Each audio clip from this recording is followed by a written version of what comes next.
We're starting this series called Storm Proof today, and we are every week showing you a really great testimony. And today you're going to hear an incredible testimony from Shari Brown. It's a big chunk of the sermon. It's not just a little side thing. It's a big part of what we're doing today. So I'm excited to share that with you here in a few minutes. Next week, you're going to hear another testimony from Dave Norberry. Again, it'll be on video. Come back. He's got another just really solid testimony how God showed up in his life. He's a former drill sergeant, and you can tell as soon as you meet him. You can tell that. One of the first things we have to do to prepare for this storm is make sure that we are fully surrendered to God. And when you surrender, it means that you no longer have influence on how things end. Surrender means you no longer have influence on how your life is going to end up, on where God is going to call you. I've been in this season in my own journey, and I've been sharing this on stage, that we live in a culture, in church culture, that asks the question, what does God do for me? We're all asking this question. It's why sermons that you hear across America are talking about God's grace for you and God's mercy for you. This is absolutely true. I'm not saying it's not. But we focus on all the things God can do for us because this generation is asking the big question, what does God do for me? Why would I want to be a Christian? And so us pastors have become used car salesmen that say, hey, this is why you want to ride in this car because it's going to make you feel good. This is how we have treated God. Today I'm going to teach you the opposite of that we are to surrender to God not because of what He will do for us, but because of who He is. And because of who we are not.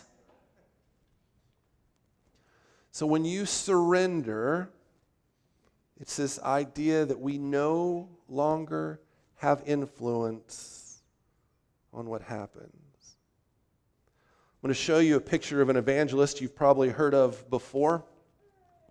I'll see if you can guess who this guy is. Billy Graham.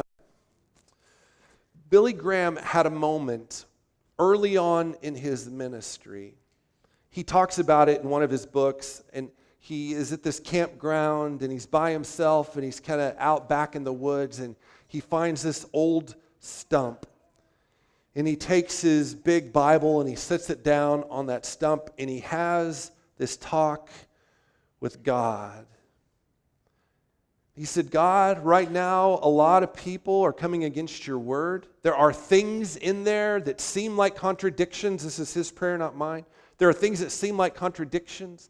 There are things that seem like they are against modern science. He said, but Lord, on this day, right now, I'm committing to no longer doubt you, to no longer doubt your word. It was his moment of complete and utter surrender to whatever God would call him to do. It was right after this big surrender that he had probably his most famous of gatherings in Los Angeles. He met with, in his lifetime, 4 or 5 presidents and got to pray with them. He spoke to 185 countries. It makes you wonder why he didn't get the last 10. There's only 195 countries. Like, go ahead and finish strong, man. He lived to be 99 years old and died with a net worth of around $25 million. That's a pretty good life. They're saying he met with he preached to over 200 million people. I mean, wouldn't we all surrender to God if we knew that's how things were going to end? If God said, hey, come surrender to me and I will make you a multimillionaire, you can preach the gospel literally in every corner of the world, I'd say, God, sign me up. Where's that stump? Let me get my Bible. Let's do this, right? Here's another guy. Who can tell me who this is? This is a guy by the name of Jim Elliot. Jim Elliot went to the same school that Billy Graham did. He had a moment in his life too where he decided he was going to surrender. He's famous in his journal. He kept a lot of journals. He's famous for this quote. It says, "He is no fool who gives what he cannot keep to gain that which he cannot lose." Surrendered. I'll give it all up. So early in his ministry, he takes a plane, goes overseas, finds a people group that had not heard the gospel, spends a lot of time, months if not years, trying to learn enough phrases to share with them the gospel. Takes a plane, this part is brilliant, takes a plane, puts a long rope on it with a bucket, encircles this unreached people group and gives them gifts. And they would accept the gifts and the plane would leave. And he kept doing this until they began to give gifts back to him. And when he felt like it was the right time, he landed the plane a little ways off. He went pretty close to the camp. Some people came out to meet him. The next part of the story is a little gruesome, but some things happened, and one of the tribe members, they think, lied about something he said that he didn't say, and the next day they speared him to death. Same surrender, same college. And you've never heard of this guy. But when he surrendered the same way when Billy Graham surrendered, you no longer have influence on what God's going to do in your journey. You are surrendered to him. We have taken the word surrendered and we've kind of given us like this idea, this connotation, not denotation, but this connotation of surrender, meaning I'm willing to give up these little sections. Yes, God, I will surrender these things, but I can't truly give you everything. At the end of this sermon, after you hear this testimony, and I'm going to read a passage to you here in just 1 second out of the book of Luke, I'm inviting some more of us to surrender our lives. And it is an ongoing process. As you surrender everything, you become aware of more, and you surrender more, and you become aware of something else, and you surrender that. There's a passage in the book of Luke. It's one of my favorites for me personally, not necessarily to preach. It's just one of those that I revisit often. This is Luke 14, starting in verse 25. The first two words there are large crowds, which just shows us that Jesus is at the height of his ministry. The people are now following him around just because he's Jesus, because they've heard how he's fed thousands of people and how he has healed people. I don't know if at this point he's raised somebody from the dead, but they've heard enough about how incredible Jesus is that they're just following him. Large crowds were traveling or following Jesus. And turning to them, he says this: "If anyone comes to me and does not hate his father and mother, his wife and children, his brothers and sisters," let me pause right there. This word hate is one of those that you really got to look up and learn the original language, and there's not a great word that we have in English to fit. That's about the closest we're going to get. But this is the literal, properly it means this. It's meseo, probably where we get the word misery, but meseo, properly to detest on a comparative basis. To contest on a comparative basis is the actual Greek wording there. So it's saying that, man, if you're not willing to surrender, Jesus is saying, and put me absolutely first. I don't believe he's asking us to hate our brothers and sisters, our parents. I mean, literally, this is in the 10 Commandments. Jesus would have known that. I've got a friend up here that won't leave me alone. It's literally in the 10 Commandments that we'll honor our mother and father, and Jesus isn't going against that. He's just saying, if you are going to be my disciple, you have to put me, you got to surrender everything, and comparatively speaking, I have to be first. And after that list of family members, he adds this: yes, even his own life. He says, if you're not willing to do that, such a person is going to have a really tough time being a disciple. Is that what it says? Does it say, you can still be my disciple, but boy, it's going to be miserable? Does it say, hey, you can be my disciple, but you're going to be torn between the flesh and the spirit. It's going to get rough. I mean, this is tough teaching, but this is what he says. He says, such a person cannot, definitively, you cannot be my disciple. And then, just to make it tough, as if that wasn't tough enough, and whoever does not carry their cross and follow me cannot be my disciple. We need to understand at the time that this is written, the Romans have already obviously started crucifying people. There's a short window where people were being crucified. You know why this thing is attacking me? Because my skin is so white that I light up like a lamp up here, and it thinks I'm a lamp. I am a light, thank you. Appreciate that. Nope.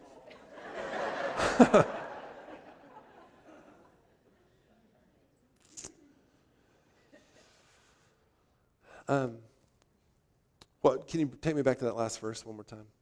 This idea of a cross, we need to set ourselves in the shoes of the people following Jesus, mostly Jewish people. The cross was not made for Romans, it was made for Jews. And for Jesus to say to them, they were used to the Romans talking about the threat of a cross, but for Jesus, a Jew, to say to other Jews, you have to be willing to pick up a cross. The cross to them is our visual of an electric chair. It's this idea that it's reserved for only the worst of criminals. So here Jesus is doing two things, I believe. He's kind of he's given us a little shadow of what's to come, that he is going to hang on a cross. He's kind of let that be known. But I also believe the 12 disciples are with him. He's challenging them. Are you willing to follow me to something that will cost you your life? And then right after this passage, we're not going to read it today, but I invite you, if you don't read your Bible every day, these are two great passages to study. He talks about what it means, what the cost means, and how we decide before we jump in that we are all in, that we are truly going to surrender. And at the very end, in verse 33, after these two examples, he says, in the same way, those who do not give up everything you have cannot be my disciple. Now, we hear give up everything, and instantly we go, yeah, but there's so many things that I want. Listen, I'm not saying God's going to take those from you. Maybe God allows you to be a Billy Graham, a multimillionaire. You're reaching hundreds of thousands of people. Maybe God's going to call you to be a Jim Elliott and give your life to this tribe, which, by the way, I invite you to read his book. After he was killed, his wife, a little while after that, goes back to the same village with their daughter and ends up leading most of the village to Christ. God, I believe when we surrender, oh Lord, help us all understand this. When we surrender, we step out of the now and into the eternal, because God wants to use us for stuff that will last forever, because God understands how limited the time is here and how long eternity is here. And the life of one man, Jim Elliott, ends up putting many people in heaven that eventually will have time to get to know. Surrender doesn't mean that everything's going to be great or everything's going to be bad. It just means you give up the right to influence how things end. I want you to see a testimony, and it's incredible. It's long. Just sit down and hang out with this. And I want you to listen for the moment of surrender, the moment where she gives up control and lets God lead. Here it comes.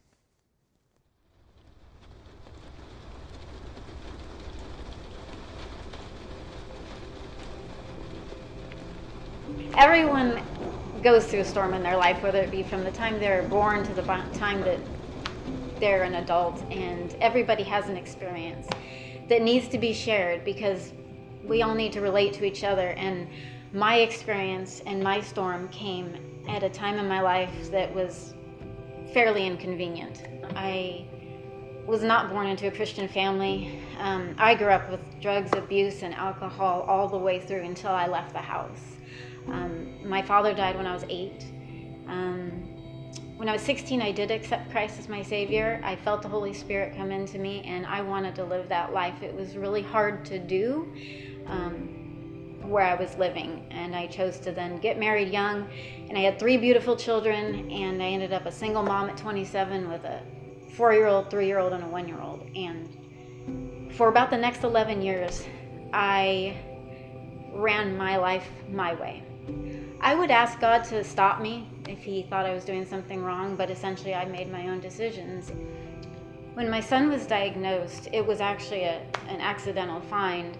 He was getting a physical, and they found a grapefruit-sized tumor, and they knew immediately it was cancer, and immediately we had to have it removed. He had a surgery within 12 hours of that finding. 1 week before he was diagnosed, remove that one. 1 week, that's how healthy he was with 200 tumors, yes. Crazy. And then the scan showed that he had 100 tumors in his lungs, and then several other 100 in his body, livers, lungs, aorta. And to hear that as a mom, and I worked in the medical field, I was essentially scared out of my mind. My son looked at me and he said, "Is that bad?" And I remember saying, "It's okay," because that's what moms do, right? We say it's okay. And I had to have faith that God was going to take care of him either way, right? So when he got to the hospital after the scans and the first surgery, they put him in a room, and I had a team of 5 doctors come gather around him. He had a team, and they came from all over, like I said, to meet the boy who shouldn't be alive, and that scared me, and I didn't want to hear it. And then the doctors took me aside. They took me out of the room to show me his scan and to show me where the tumors were. And I remember asking them, I said, I know you guys don't like to do this, but I need a percentage, I need a number, I need some sort of idea as to his chances of survival clinically. And they said, well, we don't usually do that, but since you're asking, 10% would be our best guess. And well, I did start to cry, and I cried for quite a long time in that part of the hospital with them. But I walked back to the room with my son, who did not know this, and I sat on the bed with him, and we just kind of talked about what was going to happen next. He had some more surgeries he had to have done, and how much chemotherapy he was going to have.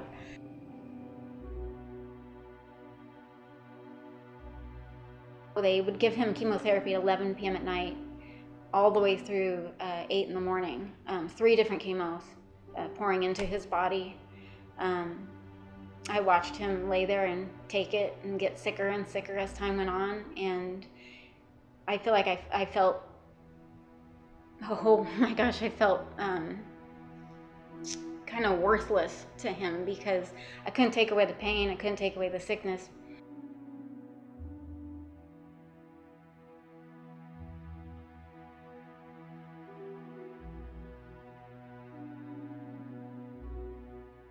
So my mother came and visited often to the hospital, and one of the days she came, she let us know that her cancer had returned, that she had had from 10 years ago, breast cancer, and had returned kind of with a vengeance, and that she was going to try to battle it, but that she had something very important she wanted to do.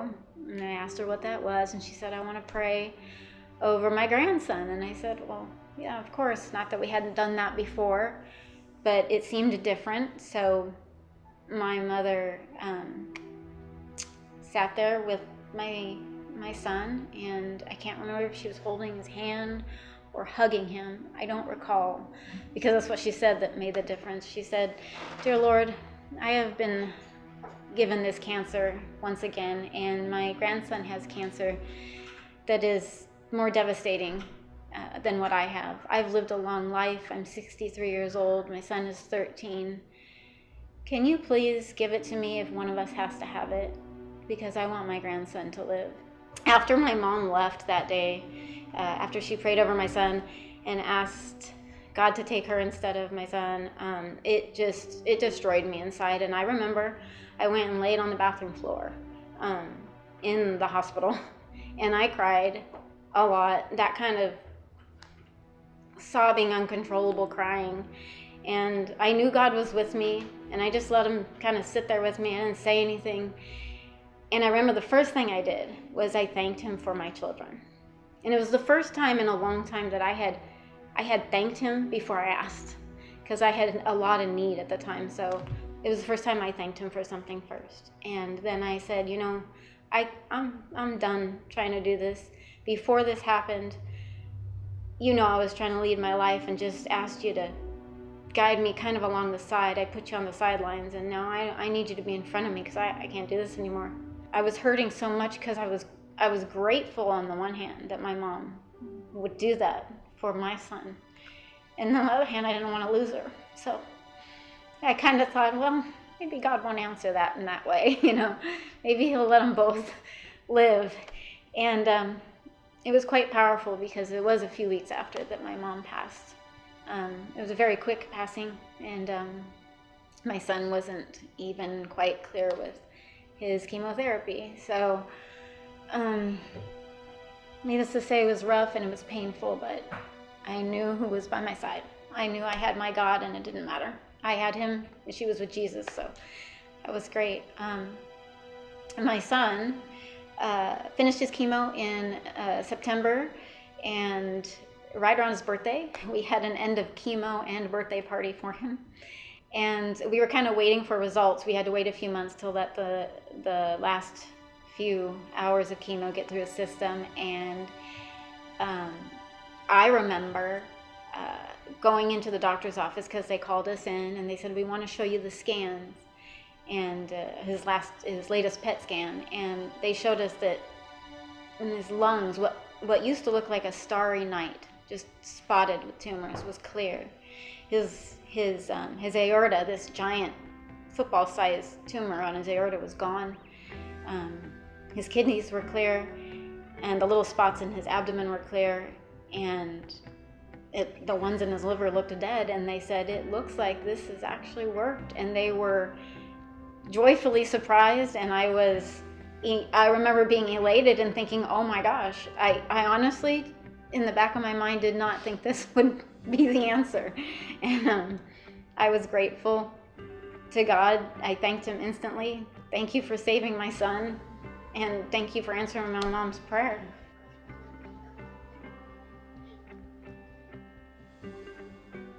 Proverbs 3, 5, and 6 that I want to let you know. Trust in God, the Lord, with all your heart, and lean not on your own understanding. In all the ways acknowledge him, and he will set your path straight. And that is the absolute truth, and I lived it, and I want you all to live it, because no matter what storm you go through, he will take care of you.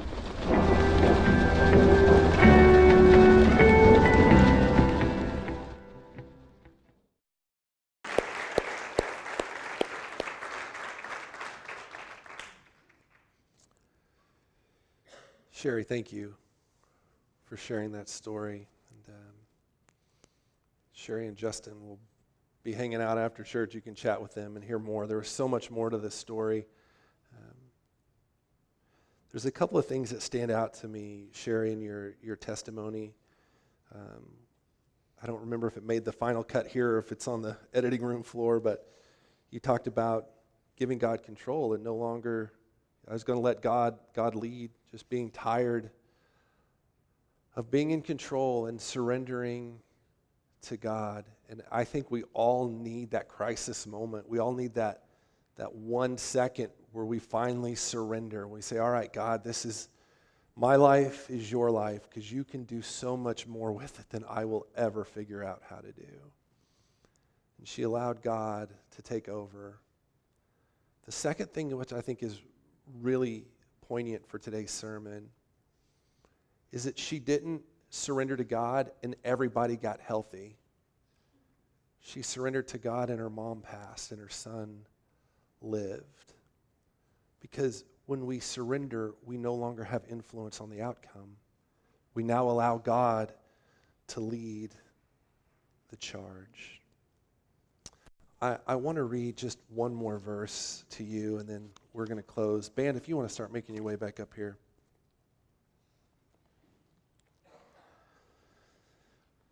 This is Hebrews chapter 12, starting in verse 1, written to a group of people who were dealing with persecution, and he calls for them not to give up.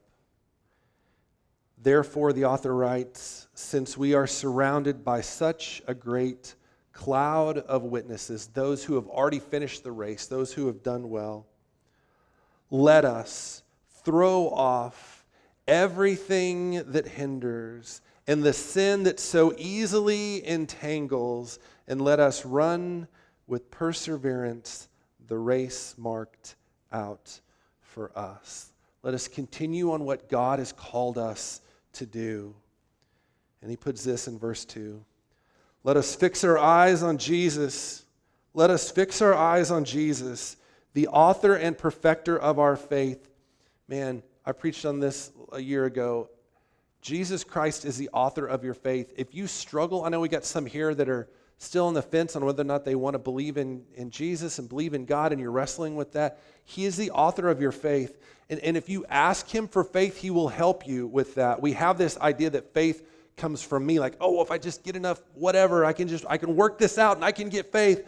It's not the way it works. Faith is a pipeline from God, and we ask him for that, and he gives us faith. It says he is the author, in other words, the creator of our faith, and the perfecter. So even once we have that faith, it should continue to grow in us. Let us fix our eyes on Jesus, the author and perfecter of our faith, who, for the joy set before him, for the joy of finishing well, for the joy set before him, endured the cross, scorning its shame, and sat down at the right hand of the throne of God. Then in verse 3, he goes on to say, just consider what Christ went through for us when you're struggling with doing what's right. When you're struggling to surrender, let us remember what Christ did for us.